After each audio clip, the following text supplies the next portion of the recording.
um mês que foi muito agitado. Vamos começar falando o que aconteceu aí no mês de maio.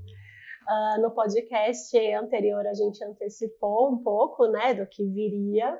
Já sabíamos que seria um mês agitadíssimo, né, para todos os contadores, né, sempre assim, porque é um mês de se definir algumas obrigações. Então a mais importante, que abarca aí a maior quantidade de pessoas, é o imposto de renda da pessoa física, né, a declaração anual de ajuste do imposto de renda, que movimenta todo o escritório, né? Por conta de balanço, por conta de documentação e tudo mais. É verdade. E esse ano aqui, principalmente com o rendimento estrangeiro, foi uma declaração de bastante desafio, mas todo mundo sobreviveu. O que podemos deixar? Alguma dica aí do imposto de renda? O que você acha? Olha, nos próximos meses, esse imposto de renda precisa ser acompanhado, né? Então, nós vamos ver aí durante o mês de junho, quando a gente falar um pouquinho das obrigações, que existe essa necessidade de acompanhamento. Legal. A gente fala um pouquinho lá no Isso, Fique de Olho para a gente. O exato. que mais teve no mês de maio? No mês de maio, nós também tivemos a declaração anual do MEI, em que os MEIs precisaram prestar contas. E está bem sensível Quem não nessa fez tem que questão do fazer, né? MEI. Quem não fez tem que fazer, mesmo fora do prazo, porque estão havendo cruzamentos, né? Eles estão mais atentos à questão do MEI agora com a nota fiscal eletrônica, que é o padrão nacional. E os MEIs precisam prestar conta, senão haverá aí o desenquadramento, a irregularidade, e a pena é muito maior, né? Deixar de ser MEI geralmente leva a uma condição bem menos vantajosa. Podemos dizer que a Receita deu uma olhada meio de lupa nos MEIs, né? Porque bastante Sim, clientes ou empresas aí no geral receberam notificação em relação ao MEI, né? sim, com certeza. As malhas já estão mais apuradas em relação ao MEI, e é decorrente do modelo nacional, né, de nota fiscal, porque antes estava muito pautado em cada prefeitura, né, ter o seu modelo, e quando foi para o nacional, isso permitiu aí, durante o ano, que eles fizessem essas análises, tivessem acesso às informações. Só para aproveitar aqui, ao meio o limite é 80 mil ano. Isso, 81 mil ano. 81 mil ano. Isso. E se passar disso, Se passar disso, ele tem que pedir o desenquadramento, tem que observar quando é o ano em que foi aberto o MEI, porque o limite é proporcional ao número de meses fruídos, e aí tem umas regrinhas, né? Então, ultrapassou, mas não ultrapassou mais de 20%, desenquadra no ano seguinte. Ultrapassou mais de 20%, já desenquadra de imediato. Ultrapassou mais de 20% no ano de início, retroage a apuração ao Simples Nacional, por exemplo, desde o início. Então, o MEI ele tem essas peculiaridades que, embora seja um regime maravilhoso para quem está na informalidade, quer se regularizar, né, para alguns segmentos em que é muito presente, né, segmentos de prestação de serviço, de beleza, né, ele foi usado por muitos profissionais liberais também, que aí começaram a atingir o limite do MEI muito rápido. Então, ultimamente, nós tivemos muitas demandas aqui no escritório de pessoas saindo do MEI porque faturaram muito mais do que o limite.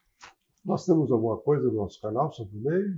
Nós temos alguns vídeos, né, sobre o MEI, que fala até sobre a nota nacional, sobre alguns requisitos. Mas estamos abertos aí. Sim, Se alguém sempre. precisar de consultoria, tirar alguma dúvida, a nossa equipe está aí para falar. Com O certeza. que mais nós tivemos aí no mês de maio? No mês de maio, nós também tivemos a entrega da DEFIS, né, que é a declaração que aí é para as empresas que são optantes pelo Simples Nacional, indústrias, comércios e prestadores de serviço, precisam lá informar uma declaração anual com algumas informações contábeis, que já trazem aí ao fisco também algumas informações para cruzamento.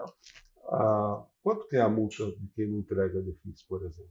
Olha, tem a multa pela não entrega, a multa pela entrega em atraso, tem multas pautadas na movimentação, então tem um escalonamento, tem uma redução se você paga em 30 dias, tem todo um requisito lá. Até as multas são difíceis, né?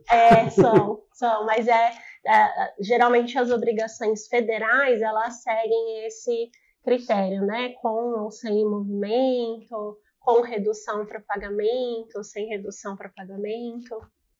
Uma coisa que aconteceu, infelizmente, foi a questão aí do INSS, essa bomba que estourou do país, Sim. né?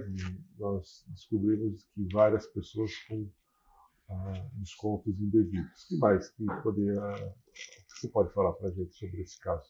Esse caso foi bem sensível, ainda é um caso que está passando muito na mídia, que foram esses descontos de contribuições associativas, né, devidas a algumas associações, né, que tinham parceria com o governo para ter essas contribuições descontadas, só que isso foi usado de forma potencializada e irregular.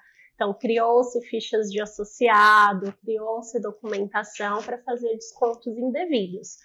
E agora, né, já sabendo de tudo isso, nós temos disponível no portal do Meu INSS para os segurados, né, aposentados e pensionistas, para eles entrarem no portal do Meu INSS, identificar se eles tiveram desconto e dizer sobre, então dizer se autorizou ou se não autorizou. E aí milhões já foram até o portal e já identificaram que o desconto foi indevido. A gente sabe que aposentado é uma fase da vida que às vezes as pessoas têm dificuldade, mas é importante ter alguém de confiança que possa verificar isso para os aposentados, principalmente crédito consignado. Também é a outra lupa que eles disseram que vão colocar na sequência, né? Está disponível lá via telefone também no canal, né, do INSS por telefone, até para ajudar os que têm mais dificuldade com tecnologia em entrar no site ou no aplicativo. E o próximo que vai ser verificado é o consignado. Nós vamos ver aí que algumas regras mudaram, então talvez com isso traga mais transparência. Uma coisa importante, Patrícia. Aconteceu em maio. Eu ganhei um mascote. Agora eu tenho o meu mascote Leão, já que eu fiquei um mês de maio inteiro fazendo imposto de renda. É o Léo? É o Leal.